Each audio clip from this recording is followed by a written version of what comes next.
I reckon you're a glass half full person. I would say I am. Important, isn't it? Absolutely. Begins and middles your decision in life to be positive, average or negative. And in fact, studies have shown that people who are more positive live longer, have better relationships, earn more money and have less illness. So at the end of the day, I want to stay positive because I kind of want to live a long time and be healthy. So why are people negative, do you think? Is it the way they're brought up to always look at the glass half empty?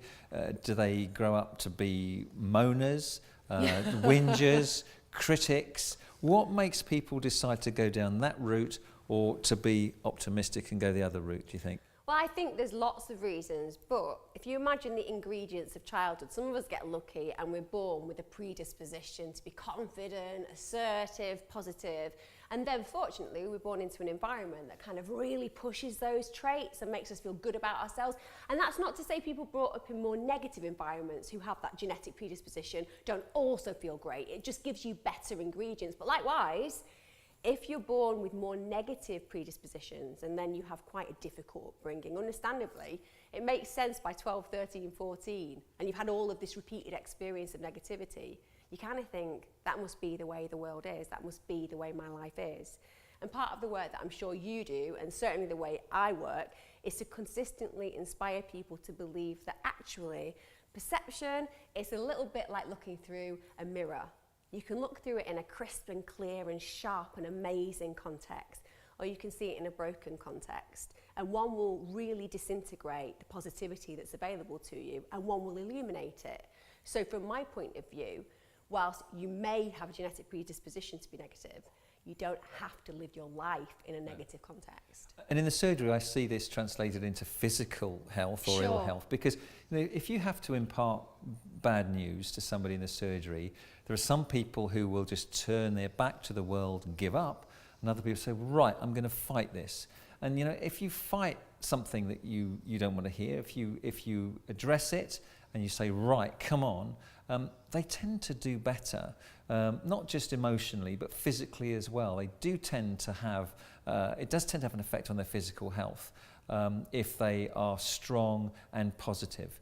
And I would always encourage people to look on the bright side. You can always put things in two ways, and it's either negative or it's positive. But as you say, lots of studies show that on a cellular level even, if you're happy and optimistic, your immunity is better, you are able to fight infection more effectively.